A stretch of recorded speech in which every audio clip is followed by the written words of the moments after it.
I've been asked by quite a few people over the past few days to give my thoughts on this subject.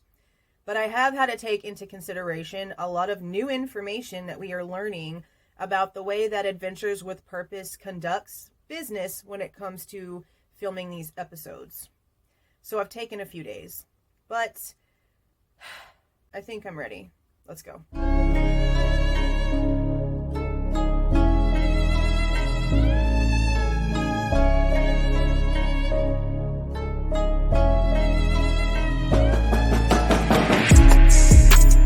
Hey guys, I'm Jules, and this is True Crime Reactions. As most of you probably already know, Squirrel Girl Crime Talk did a phone interview with Nick the Roadside guy from the KIELY RODNI case, who Adventures with Purpose interviewed in their episode of the search for Kylie.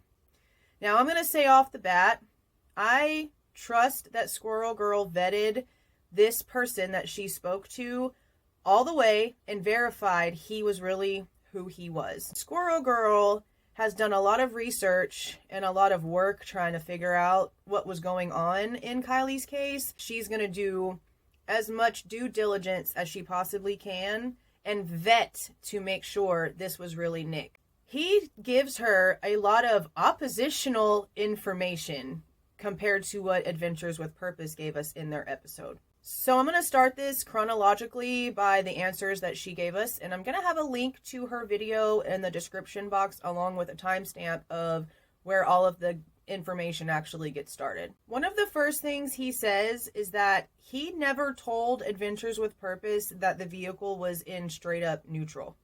According to Nick, it was stuck in between drive and neutral. Now, his personal opinion about how this could have happened, based off of the vibe he got from the couple, there was a whole thing about that, is that it was either turned off while it was being driven and it got stuck whenever they tried to turn it back on because it was forcefully shut down, or somebody tried to slam it out of drive while it was in drive.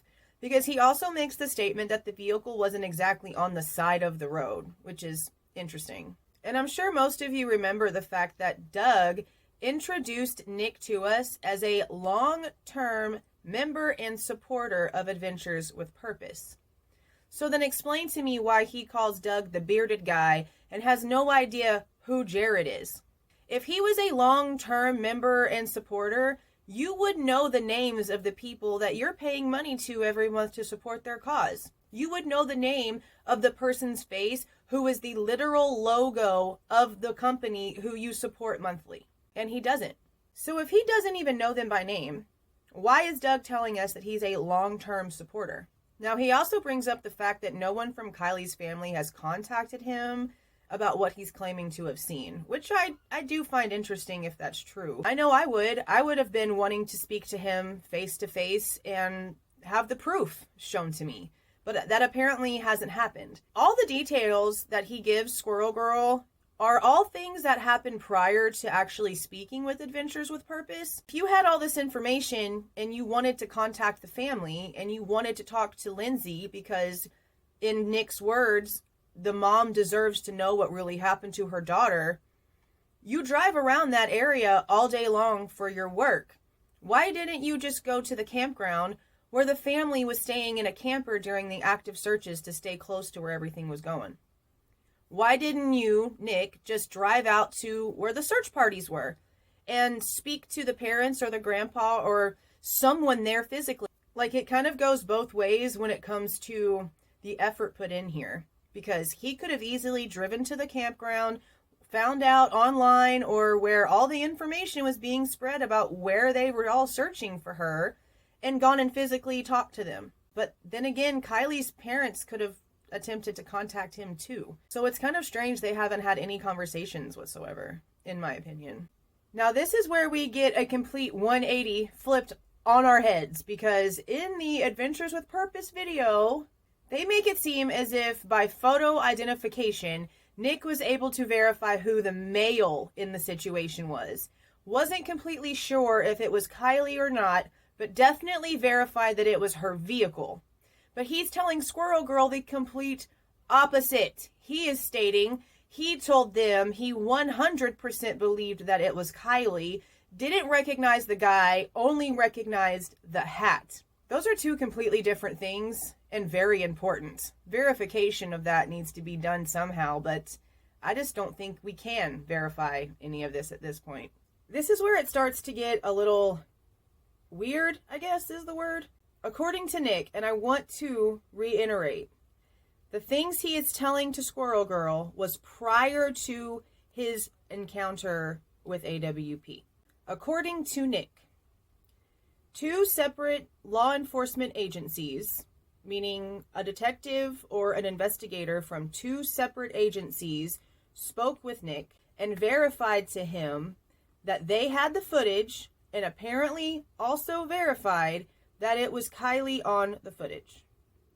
Then he states a third agency then took over the case, and then suddenly he was being told that there was no footage from this third agency. He goes back to his bosses, I guess. Two different levels of bosses he has conversations with.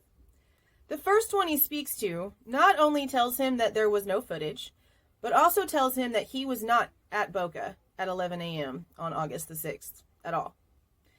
But he swears that he has it on his GPS on his phone. Then he goes to another boss, and while the boss does not deny the location and the date of the instance, he also states there's no footage. I go back to him stating he has proof of it on his phone through Google. Well, then why haven't we seen it? If he was comfortable enough to talk to Squirrel Girl, and he actually does have this as his history of his location on his phone, you can literally just go back in your Google location history, put in the date, and the damn map will show all of your little footprints everywhere you went. Why didn't he send her that? So if he has it, then he needs to submit it to Squirrel Girl and show us proof that it's his account, his phone, all the things. And there's ways they can figure out to do that. Because even if he was using a work phone for GPS to get where he was going, his personal cell phone would still be in the background tracking his location on Google. Google tracks you. You have to physically go in and turn it off in order for them not to be tracking you.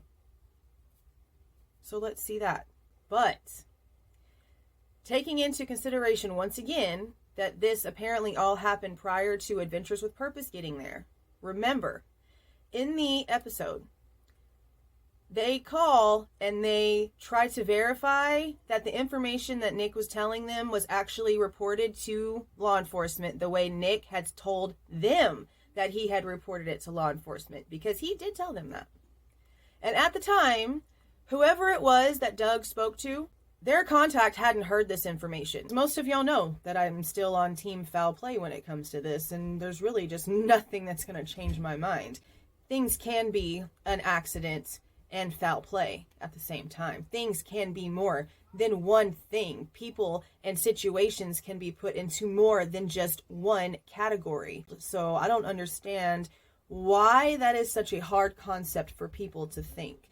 Not everyone who is team foul play believes that one person in particular or a group of people in particular purposely had it out for this 16-year-old intelligent child and just oofed her for no reason at all.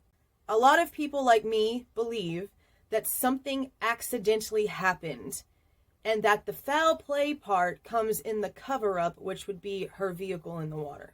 Her toxicology report, ethanol levels were at the same as they would have been at her time length of decomp. That takes her being an intoxicated drunk driver off of twisted tea out the window for anyone with common sense. I'm always going to believe that there is something more to this case. And unless you grew up in a small town like Truckee, you're not going to understand it. Which is another reason why I'm not going to let go of my opinion on this. I've seen it firsthand my entire life. I've heard stories that go back generations, and eventually we're going to get to some of those on here. So do y'all think Nick really did see Kylie? Or if everything that's happened since he became involved in this has molded what he originally thought into something completely different? Because now it's her that he recognizes instead of Jagger. Is all of the importance that Adventures with Purpose put on his story making him believe that it must be correct and making it evolve the way that dreams and memories do? It's an interesting concept. Or is some of his story actually fabricated? Did he mention it to law enforcement? Did he get it verified by law enforcement that, yes, they did get footage from his place of employment, from his work date, that date, and that it was being gone through? And was he told finally by the third agent that maybe there was no footage because the footage that he did show them didn't have Kiely in it? And maybe some of the "you weren't there on Saturday" things, or "there is no footage at all" things that he's saying now are just the way that he's now telling his side of it.